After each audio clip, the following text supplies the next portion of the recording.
Hello दोस्तों, कैसे हैं आप सभी। आज मैं भैया के साथ जा रही हूँ और भैया बताएंगे आपको कि हम कहाँ जा रहे हैं। भैया बताइए हम कहाँ जा रहे हैं आज। आज हम अपने मंडलशिरा क्षेत्र में जा रहे हैं और हमारे मंडलशिरा क्षेत्र के एक सम्मानित व्यक्ति हीराराम आर्या जी सेवानिवृत्त होके आईटीबीपी से डिप्टी कमांडेंट के पद पर कार्यरत थे और वह 3 बार एवरेस्ट की चढ़ाई चढ़ चुके हैं और राष्ट्रपति पुरस्कार से भी सम्मानित हैं।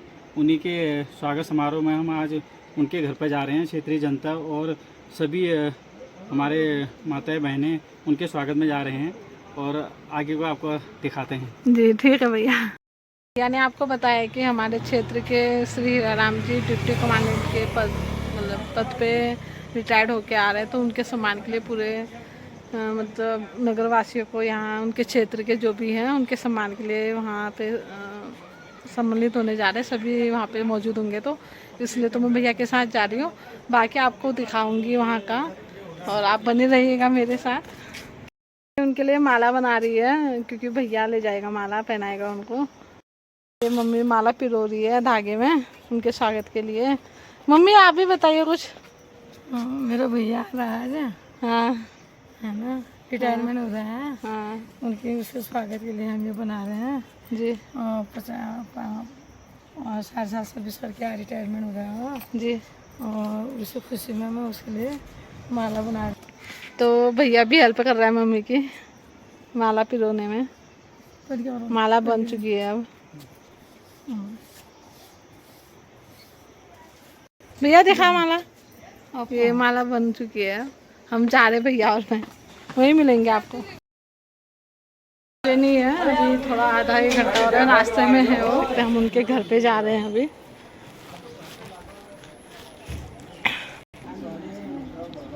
अभी पहुंचे नहीं हैं। यहाँ तो नानी भी आई है मेरी, तो मौसा जी भी बैठे हैं, काफ़ी लोग हैं यहाँ पे। मौसी भी है, मामा भी पहुँचे हैं। है माँ, काफ़ी धूप है और उनको आते आते भी 1-1:30 बज गया है, 1 बज गए। सभी लगे पड़े स्वागत के लिए, क्योंकि थोड़ा नीचे जाके भागीरथी में जाके सब उनका स्वागत करेंगे और काफ़ी धूप है। अभी इकट्ठा हो चुके हैं और सीसीएन न्यूज़ के वो भी आ चुके हैं यहाँ पे, न्यूज़ वाले। अभी कुछ ही देर में अभी पहुँचने वाले हैं, 5-10 मिनट हो रहे हैं। और भी कहीं आ रहे हैं उनके स्वागत के लिए। भी पहुँच गए हैं यहाँ पे, औरतें भी पहुँच गई हैं और काफ़ी भीड़ है, आप देख सकते हैं। और पहुँच चुके हैं हमारे बीच श्री हीराराम जी।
बहुत गर्मी हो रहा है।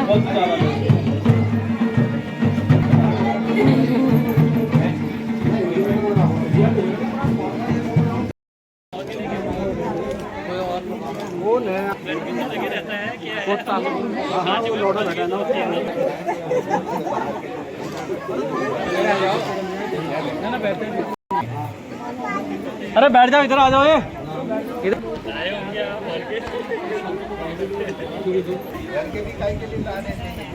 हो गया है ग्रामीणों में आपका जबरदस्त यहाँ पर स्वागत किया गया है, क्या कहना चाहेंगे?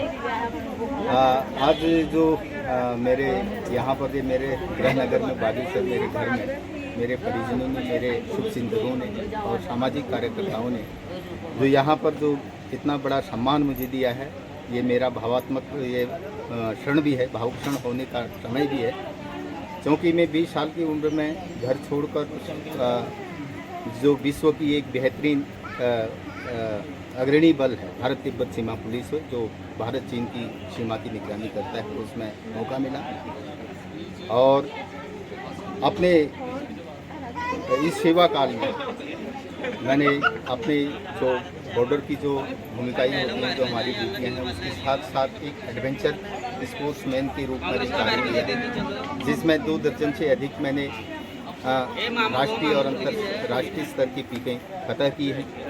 और सबसे बड़ी चीज़ है ये कि आप लोगों के सहयोग से मेरे परिवार, मेरी माँ, मेरे देवी देवताओं का भगवान वागनाथ की उपलब्धियों से भरा रहा है, कई बार आपने एवरेस्ट फतह किया है। गरीब परिवार से उठ के इस स्तर तक पहुंचना, कमांडेंट की पोस्ट तक पहुंचना, कैसा फील करते हैं, कैसे देखते हैं अपने करियर में? अब ये तो लगाइए कि मैं इसको बयान नहीं कर सकता, क्योंकि मैं ज़्यादा पढ़ा लिखा भी नहीं है। मैं अंडर मैट्रिक भर्ती हुआ था।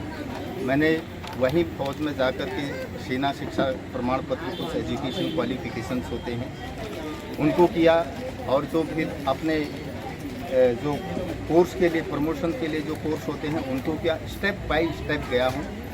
आउट टर्न प्रमोशन लिए हैं मैंने 2 अपने उपलब्धियों को देखने के लिए। अपने साथियों को पछाड़ दिया। मेरे साथ वाला आज इंस्पेक्टर है और मैं डिप्टी कमांडेंट रिटायर हुआ। तो ये कुछ मेहनत भी है मेरे बुजुर्गों का और मेरे चाचा जी बैठे हुए जिन्होंने अंगुली पकड़ के इस कोर्स में मुझे ले गए थे। आगे के लिए आपकी अब क्या रणनीति रहेगी? देखिए, मैं एडवेंचर क्षेत्र से जुड़ा हुआ हूँ। गढ़वाल क्षेत्र में जहाँ पर मैं तैनात था, अभी एक कमांडर था वहाँ पर धमसाली और मलारी वैली में। जो भारत सरकार के शीर्ष नेता और मिनिस्टर भी वहाँ पर विजिट किया हुआ है, उनको मैंने काफ़ी सजेस्ट किया है। जो वाइब्रेंट विलेज हैं आजकल उनको डेवलप कर रहे हैं। उत्तराखंड से पलायन रोकने के लिए कई कोशिश की जा रहे हैं, तो हम लोगों को उसके लिए क्या कदम उठाने चाहिए उनको मैंने बताया है। ये बड़ी विस्तार से बताऊंगा मैं। बागेश्वर हमारा एक ऐतिहासिक मेला, व्यापारिक मेला लगता था। पहले भी जो यहाँ विधायक जी थे उनको मैंने कहा था एक भव्य यहाँ पर जो है म्यूजियम बनाया जाए, संग्रहालय। आपका जो हिमालयन बम्बू था, छोटा रिगाल जिसको बोलते हैं, इसके कई चीज़ें प्रोडक्ट होता था।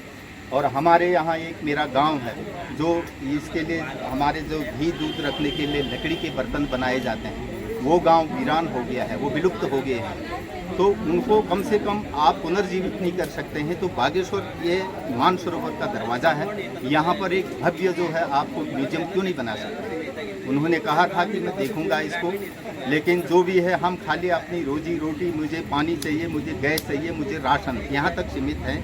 यहाँ का जो भी प्रशासन है तो वो है थोड़ी ऊंची सोच रखनी चाहिए। और जब आपका यहाँ टूरिज्म को बढ़ावा देंगे तो रोज़गार मिलेगा। हमारे बच्चों को किसी से कुछ मांगने की ज़रूरत नहीं कि अपना स्वरोजगार अपने आप खोल लें। इस पर जो है सरकार को, और मुझे खुशी है कि यहाँ का सत्ता और विपक्ष के कपकोट क्षेत्र के मैं खासकर नाम लूँगा, वहाँ के दोनों विधायक मैं देखता रहता हूँ, दोनों बड़े युवा और कर्मठ और लगनशील हैं, जोशीले हैं। शायद वो लोग इन चीज़ों को देखें। मैं अभी एक शिष्टाचार भेंट करूंगा बागेश्वर के जो प्रशासनिक अधिकारी हैं और जो भी सामाजिक कार्यकर्ता है करते हैं, बारी बारी से कोशिश करूंगा। अब वो किस हल्के में लेंगे हमको, क्योंकि मैं देश विदेश घूम के आया हूं और दुनिया का पर्यटन को देख के आया हूं। वो हमारा इसको हमारे यहाँ अगर ये हो जाए, पेंडारी ग्लेशियर यहाँ पर इतना बढ़िया ट्रैक है, उसको कोई देखता नहीं है। तो मेरा आपके अनुभव का अगर लाभ मिल जाए, लाभ मिल जाए। और यहाँ पर मेरे साथ हैं ये ब्रिक्स पुरुष हैं, इनको देख के मैं सैल्यूट है मल्ला जी आपको। और आपने ऐसी अलग जगाई है कि कम से कम हमारी इस प्रकृति को बचाने के लिए इन्होंने लाखों पेड़ वृक्ष लगा दिए। एक आदमी जब झंडा लेके ढो रहा है तो हमको भी और उसको जो है हमको भी जागना चाहिए। तो ये छोटी छोटी चीज़ें हैं। मैं बहुत बड़ी चीज़ बोल रहा हूँ जो ये एडवेंचर के क्षेत्र में बोल रहा हूँ। अगर मेरा आमना सामना होगा तो मैं बताऊँगा, इसके लिए रास्ता भी बताऊँगा और उनके वो भी बताऊँगा होता कैसा है, क्या इसके रास्ते। Thank you Pandey. कुछ दिनों के लिए घर अपने गृहनगर पहुंचते थे तो आपने स्वच्छता कार्यक्रमों में अपनी विशेष रुचि और एक जन जागरूकता का माध्यम अपने आसपास हमेशा जागृत रखा। पर्यावरण और पर्यटन विकास की जो सोच आपकी और जो काम आपने अपने जीवन में किया वो देखते ही बनता है। आप कई बार देश के लघु वाटिका मंडल सेरा के अवलोकन में आए और विभिन्न पादपों की जानकारी हमें भी प्रदान की और स्वयं भी अर्जित की। इसके उपरांत तो मैं विशेष आभार आपका करना चाहूँगा कि आप जिस स्थान पर अपने सेवानिवृत्ति काल के अवसर पर थे वहाँ पुत्र जीवक पुत्रांजलि जिसे इंग्लिश में पेपर मलबरी भी कहते हैं उसके पौधे आपने देखेंगे। आप क्रिकेट के यहाँ पर वो बन गए, फुटबॉल का मैदान बन गए हैं, ताइक्वांडो सीखने के लिए बच्चे जाते हैं, अन्य चीजों बॉक्सिंग के लिए जा रहे हैं, बैडमिंटन के लिए जा रहे हैं। एक फील्ड और एक ऐसा है जो पर्वतारोहण का, उस पर्वतारोहण के फील्ड पर जाने के लिए हमारे हीराराम जी हैं, हम लोग हैं। हम एक टीम बन के आपके बच्चों को इस फील्ड में आगे लाएंगे और अनेकों हीराराम जी हम यहाँ पर पैदा कर सकेंगे कि उसमें आपका सहयोग हमको मिलना जरूरी है। तो सबसे पहले मैं दीपक आर्या पुत्र डिप्टी कमांडेंट हीराराम आर्या, मैं यहाँ पे उपस्थित सभी लोगों का, मुख्य अतिथि और पत्रकार बंधुओं का हार्दिक स्वागत एवं अभिनंदन करता हूँ कि वो अपना कीमती समय निकाल के यहाँ पे हमारे इस कार्यक्रम में शामिल हुए उपस्थित हुए हैं। मेरे पिताजी आईटीबीपी में कार्यरत होने के साथ ही एक उत्साही पर्वतारोही भी रहे हैं। उन्होंने अपने जीवन में कठिन पर्वतों की चढ़ाइयों के साथ जीवन व्यतीत किया है। अपने अद्भुत अनुभवों और संघर्षों के साथ हमेशा हमें प्रेरित करते रहे हैं। पिताजी ने अपने जीवन के इस सफलता से भरे सफर में कई संघर्षों का सामना किया है। अपनी अद्भुत और चुनौतीपूर्ण यात्राओं में बारिश, हिमस्खलन और मुश्किल बर्फीले रास्तों के साथ लड़ते रहे हैं। पिताजी अपने नेतृत्व में अपने सभी साथियों को उत्साहित करते रहे हैं और कठिनाइयों का सामना करने से साहसपूर्वक प्रेरणा देते रहे हैं। उनका संघर्ष, समर्पण और निष्ठा हमेशा हमारे लिए एक मिसाल बनी रहेगी। पिताजी आईटीबीपी बल के सदस्य के रूप में भी अपने कर्तव्यों का पूरा करने में विशेष रूप से निष्ठावान रहे हैं। वे अपने देश के लिए प्राणों की बाजी लगाने से भी कभी पीछे नहीं हटे हैं। उनका समर्पण और देशभक्ति हमेशा हमें गर्व महसूस कराता रहेगा। इसी के साथ में अभी आप सभी को पुनः धन्यवाद करता हूं और अपनी भांजी जानवी को मंच पे आमंत्रित करता हूं। इसी के साथ मैं अपनी वाणी को विराम देता हूं। धन्यवाद। तिरसठ को बागेश्वर के एक छोटे से गांव सुमलौड़ा में हुआ। इनके पिताजी श्री पदम राम और माता श्रीमती प्रतिमा देवी बड़ी मुश्किल से अपने परिवार का भरण पोषण किया। श्री हीराराम आर्या जी के माता पिता को क्या पता था कि आगे चलकर उनका पुत्र उनका नाम देश विदेश में रोशन करने वाला है। श्री हीराराम आर्या जी 20 साल की उम्र में आईटीबीपी में कांस्टेबल के पद पर भर्ती हुए और आज डिप्टी कमांडेंट के पद पर रहते हुए सेवानिवृत्त हो गए हैं। गरीब परिवार में जन्मे श्री हीराराम आर्या जी ने अपना नाम ही नहीं बल्कि अपने जिले, राज्य और देश का गौरव बढ़ाया है और हमें इस बात का बहुत गर्व है। आईटीबीपी में भर्ती होने के बाद उन्होंने पर्वतारोहण